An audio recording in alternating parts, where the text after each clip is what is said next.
Assalamualaikum warahmatullahi wabarakatuh. Perkenalkan, nama saya Azhar Yadi Hasibuan, NIM 20090101005. Saya selaku mahasiswa Universitas Sumatera Utara, program studi Sosiologi. Di videoku kali ini, aku akan membahas mengenai tema penindasan para buruh perempuan industri di Kota Medan. Mengenai tentang para buruh perempuan di sektor industri yang mengalami penindasan, budaya patriarki dan ketimpangan gender menjadi penyebab dalam menjelaskan keadaan mereka. Kasus ini menjelaskan hubungan dominasi terhadap pihak yang tersubordinasi dalam struktur kolonial tentang perbedaan kelas, yang dimana adanya antara penguasa dan yang dikuasai. Kaitannya dengan struktur kolonial di sektor industri, maka pengusaha sebagai pihak dominan dan buruh perempuan sebagai pihak yang tersubordinasi.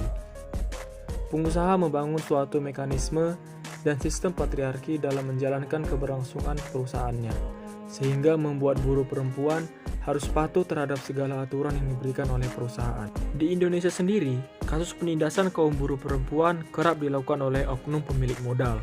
Adapun penindasan antara lain adalah pelanggaran hak maternitas, upah, sistem rekrutmen, pelecehan seksual, jam kerja yang panjang, pemecatan setelah cuti melahirkan, hingga keguguran di tempat kerja. Hal-hal tersebut biasanya dialami oleh buruh perempuan yang bekerja di sektor industri.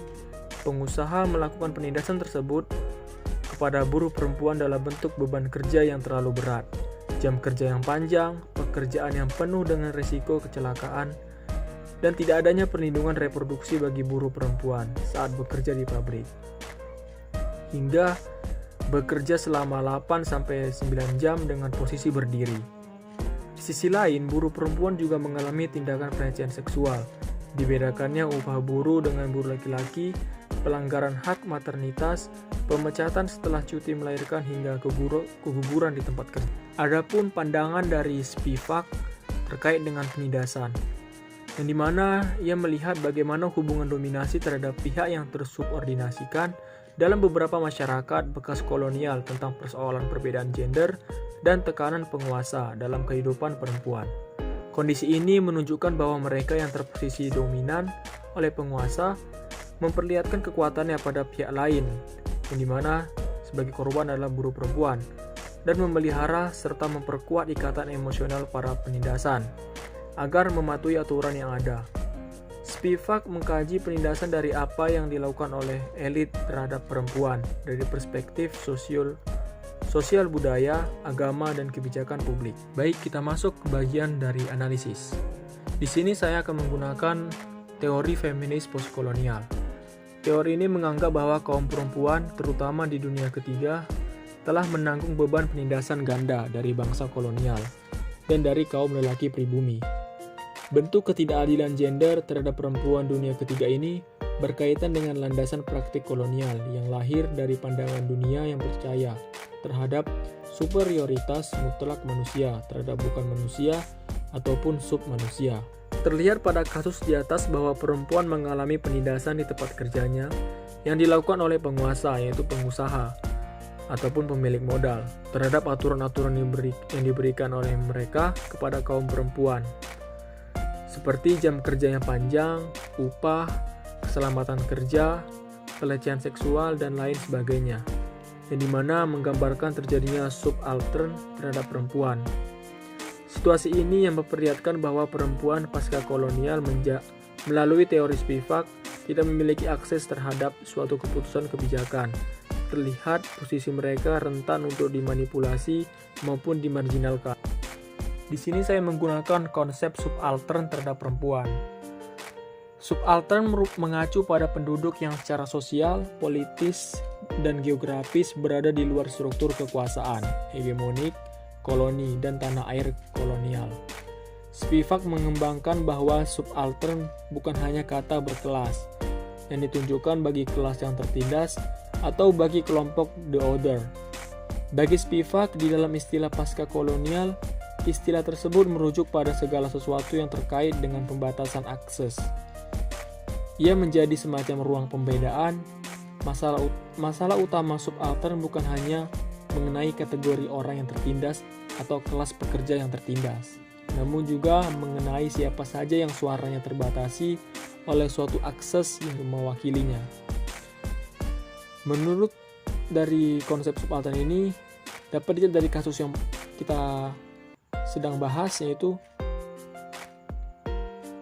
buruh perempuan mengalami subaltern disebabkan pertama, yaitu budaya patriarki yang meletakkan perempuan didominasi dan subordinasi dalam lingkup keluarga dan juga industri. Bentuk patriarki yang dialami buruh perempuan adalah pelecehan seksual di tempat kerja, perbedaan upah dengan buruh laki-laki,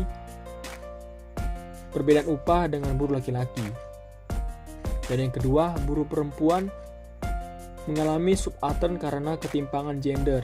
Bentuk ketimpangannya seperti tidak ada jaminan keselamatan saat bekerja dan tidak mendapat tunjangan kesejahteraan. Perkenalkan, nama saya Azaria Desibuan, saya selaku mahasiswa Universitas Sumatera Utara. Kedatangan saya kemari untuk melakukan wawancara kepada kaum buruh perempuan. Jadi Bu, sebelum masuk ke list pertanyaannya, boleh perkenalan diri dulu Bu?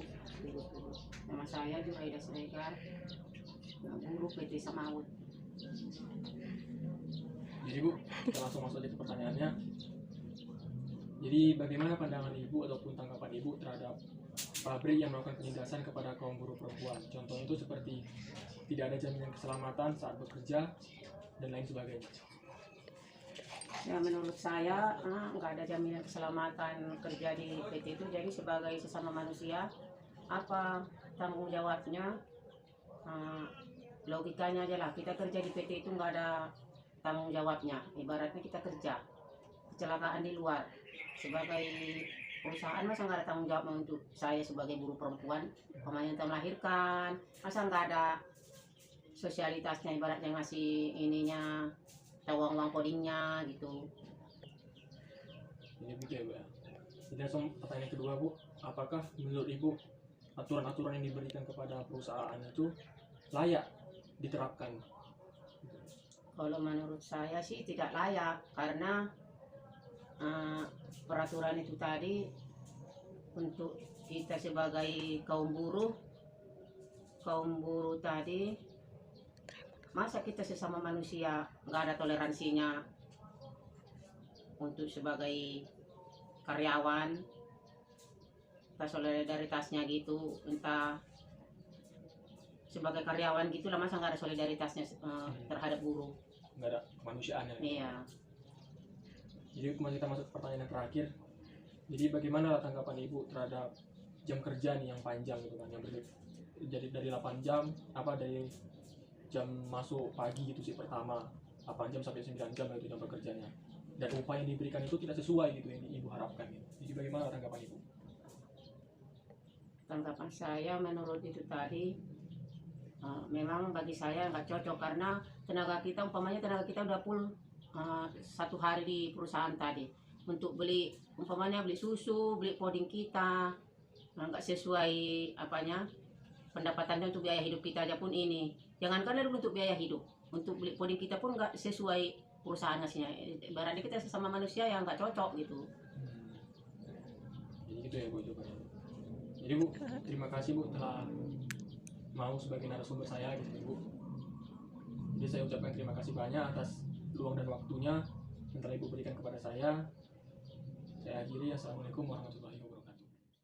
Baik, kita bisa tarik kesimpulan dari kasus yang kita bahas kali ini adalah kehadiran para buruh perempuan sangat mewarnai dan sebagai urat nadi bagi industri, karena jumlah buruh perempuan lebih banyak dibandingkan buruh laki-laki. Karena pada dasarnya begitu, keadaan ekonomi yang sebenarnya menjadikan perempuan bekerja mencari nafkah. Sayang, posisi tawar buruh perempuan rendah. Meskipun begitu mereka tetap menekuni pekerjaan dan juga tidak ada pilihan lain juga karena faktor sosial budaya yang ikut membatasi geraknya. Bagi perempuan yang belum menikah ataupun belum berkeluarga,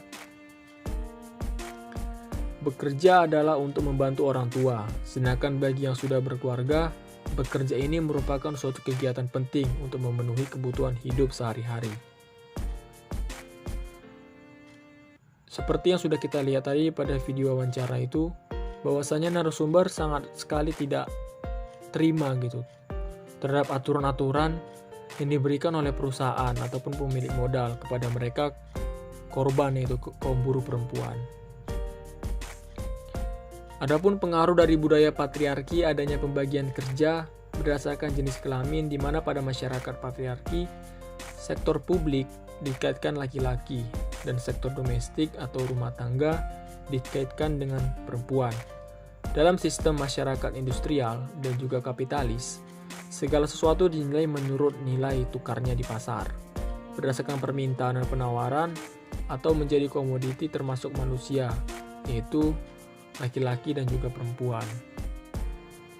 Makna penindasan yang dialami oleh buruh perempuan karena ketimpangan gender antara lain adalah diterima dan ditolak karena ketidakadilan yang diciptakan dunia kerja, khusus sektor industri.